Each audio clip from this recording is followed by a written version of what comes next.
I've been wanting to do a sit down and talk video like this for so long, but I've been putting it off, so we're doing this.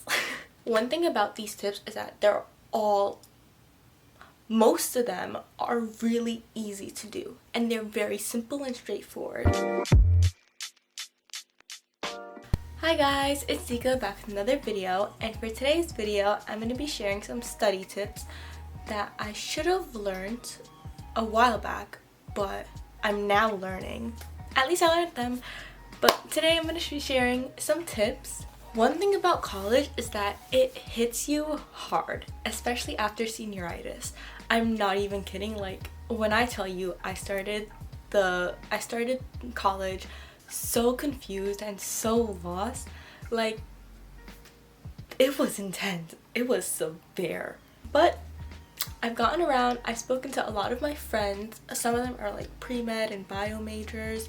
I've also spoken to some of my professors and some tutoring counselors, and they've helped me a lot, especially when it comes to learning how to restudy. So I set this video up into 4 different sections. One of them is getting into the mood of studying, because before you actually study, you need to be in the vibe to study.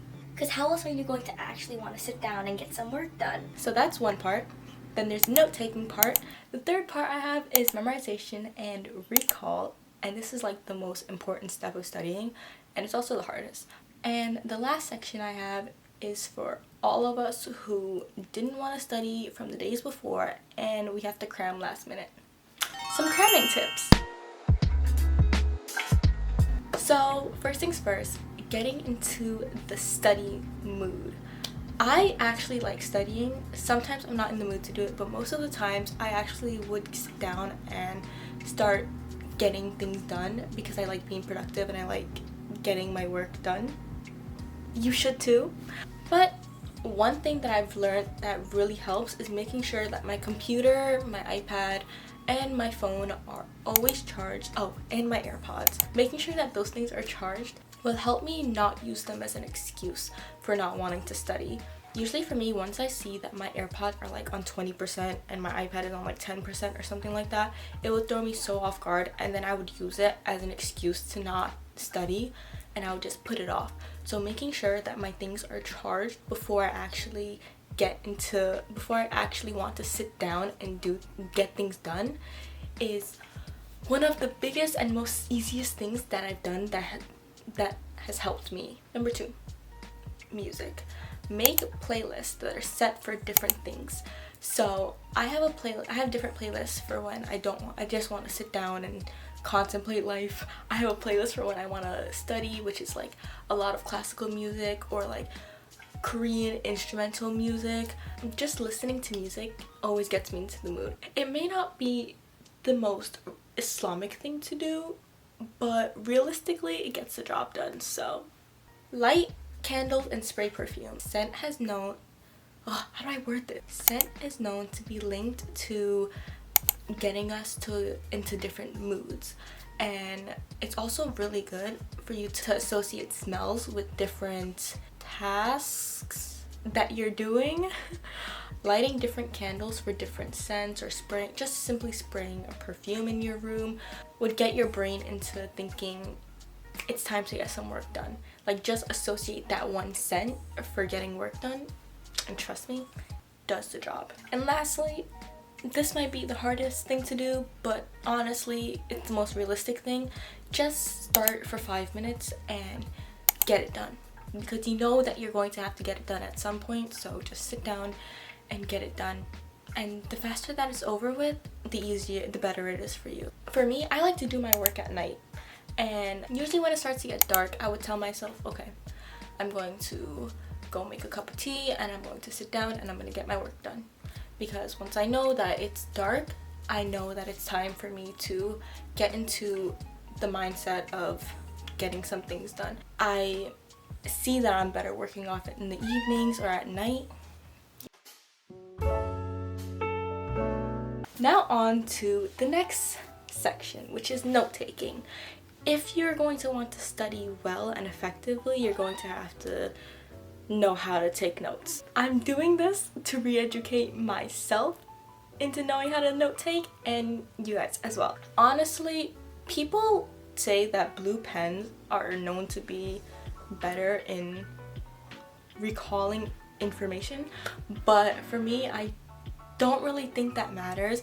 I actually rather write with whatever pen that I want to in the moment, and I've seen that when I choose a pen that is like one of my favorite pens that I love writing with, despite like if it's a black ink, blue ink, red ink, whatever, it helps me to like actually want to get into the mood of studying, and also helps me to want to take notes. So just choose whatever pen you want. It doesn't matter the color. I guess bonus points if it's blue ink, but to me it didn't really help. Next tip I have is for when you're reading textbooks or articles or whatever it is you have to read, you're going to want to annotate things. I learned this in my philosophy class actually. Once you start dissecting each paragraph that you're reading and just simply writing quick notes or underlining little things, you start to actually understand what you're reading instead of like just quickly skimming through things. And also it's good for when you go back and you have to like quickly recap on what you read. It's nice just to read like the little side notes that you wrote and you're good. You get the whole information then. Also, annotating works really well on tests. I used to annotate when I had English class and stuff in high school. Stop, I sound so old saying that. But I used to annotate a lot during the test, especially like state exams and AP English readings. I used to annotate the hell out of like the readings that they would give you for the test, and they helped me a lot when answering the question. As you read, ask yourself questions in your mind. It's pretty weird, but they really do help. For example, I was reading Aristotle in philosophy class, and I asked myself so many questions. Like I just asked like myself a lot of questions. I was like, what does he refer to as the good? What is the ultimate good? And I was just answering them as I was reading, and trust me, it does you justice and it's not that much work. So now I have some note-taking notes for when you are actually in class, and or like if you're listening to a lecture and you need to take notes on the spot. This is the best thing I've ever done for myself.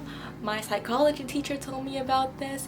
So many people on YouTube talk about this, but I've been putting it off, and it's to use flashcards. Instead of writing notes on like a full-length piece of paper, I would use my iPad actually, and I would take notes as if I'm writing flashcards. It's like a flashcard template. So this is the front of the page, this is the front of the flashcard, this is the back, and I would write a quick little question, and I would quickly summarize things into like bullet points. When you're also writing things into bullet points and not into like full-length paragraphs, it's good for you to, one, retain information because it's simple and easy. Two, because everything's so short, you're going to actually want to study and read things because it's just like only takes a couple seconds to really read them through.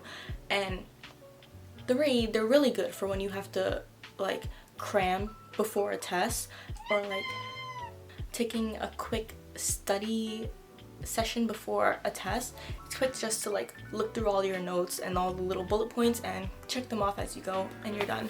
So I've heard that using physical flashcards are better because you're able to like flip through them and stuff. I don't want to walk around with a whole bunch of flashcards. Yes, I'll make them sometimes, but I'd rather have it on my iPad and I can just use it throughout the day, and it's fast. And also I can just like quickly shuffle through them like that and it does the same thing. Another option that I have for note taking is as you're listening to the lecture, jot down like quick little bullet points for like the topics that the teacher's talking about, and later on go back and write out like what you remember the teacher saying, and that way it helps you to sort of have an idea on what the teacher said, so that way you don't have to look at a textbook or anything. And it also helps you to actually recall what you learned from the class. Studying is basically full-on memorization. If you don't memorize what you're learning to like a very deep and effective way, then it makes no sense for you to even attempt to study. It's better that you go all the way in then rather than just studying halfway and not even knowing what the hell you're learning. So first of all, you should be giving yourself at least 4 days to study, at least. The more days that you have to give yourself to study, the better, and I'll explain why in a second. Mainly, you should be focusing on the major topics that you have that the teacher spoke about, and by this I mean the major top 3 topics that you know for a fact will be on the test. And then you can just not brush up but try to understand everything else. From what I've seen, a lot of tests only have the most like crucial information, and that is like based off of whatever topics the teacher touched up on the most. And then most of the other questions are just some of the other things that the teacher spoke about, but there's always like 3 or 4 major topics that the teacher spoke about that will most definitely cover a lot of the questions on the test. So to effectively memorize things, you have to really try to elaborate on the things that you're learning. So one way you can do that is to ask questions. Literally ask questions about everything you possibly can. You don't even have to write it. You don't even have to ask a teacher. Just try to ask it to yourself and see if you can understand what you just learned or what you just read. Also, you can try to think about how things relate back to your own life and try to come up with your own real life examples. For example, if someone is talking about intrinsic and extrinsic motivations, I don't know, I just learned this recently. Just try to think of examples that relate back to you. For example, you can think of intrinsic motivations. For me would be as if I told myself that I wanted to sit down and film a video because I know that it will help me in the future. And an example of extrinsic motivation would be me going outside for a walk because my mother told me to do so. Me making my own examples would help me to better remember the definition of extrinsic and intrinsic motivation, and it will also help me recall what are some examples of it, because they're my own examples. And another way you can try to elaborate more is to use, I know what it is, I just don't know how to say the word, okay? Mnemonic devices. For example, it's like if you're using KCF to try to remember how to divide fractions, keep, change, flip. Or if you're using SOHCAHTOA to remember sine, cosine, and tangent. Or like Roy G. Biv. I think that's for the rainbow. Yeah, so mnemonics do help. I just remembered all that. So now I'm going to jump back to what I was saying earlier when I mentioned having at least 4 days to study, and I learned that this is called the spacing effect. I actually heard this from another YouTuber, but it made a lot of sense. Creating a set study schedule that consists of multiple study sessions would help you to recall a lot of information, because then you're able to structure the information that you're learning and space it out with additional new information. That sounded pretty complicated. Let me break it down. So basically, we all know we have 7 days in a week, but let's say you give yourself 5 days to study. Let's say that on day 1 of your study session, you're going to study the history of women in 1945, which is around after the World War II. And then on day 2, you're going to study the Cold War. And then on day 3, you're going to study 1950s and the 60s, and so on and whatever. So now you can tell yourself that on day 1, you're going to study the history of women after 1945. And then on day 2, because you're studying the Cold War, you can draw it back to what you learned on day 1 and see how women in the Cold War, during the time of the Cold War was. So you see how you're sort of like bringing in the information that you learned from day 1 and drawing it back and drawing it into what you learned from day 2. That way it gives you more time to really map out and understand the concepts that you're learning. Let's say on day 4, you try to summarize or reiterate what you learned on day 1, 2, and 3 all together. And I know no one wants to study like 5 days in a row, which is why you map it out and you space it out within your week. And when time for the test comes, you have a really good understanding of what you learned for that specific subject. Honestly, this is the hardest tip that I've shared, because you're going to have to try to structure studying for one specific subject as well as studying for all the other subjects that you have as well. And that's also hard. I'm still learning that, but when I do understand it a little bit more, I'll give you guys a heads up. Okay, and now on to the last section I have, which is cramming tips. So these are some 3 really simple, really easy tips that I just jotted down because they helped me when I had to study last minute for my finals. That I almost failed, but I successfully passed.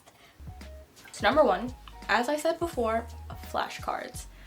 And I don't think you want me going into a whole new rampage on this. So if you want to hear what I said about flashcards before, go back to that part of the video. So the second tip that I have is that if you're in a rush, do practice questions instead of trying to reread your lectures.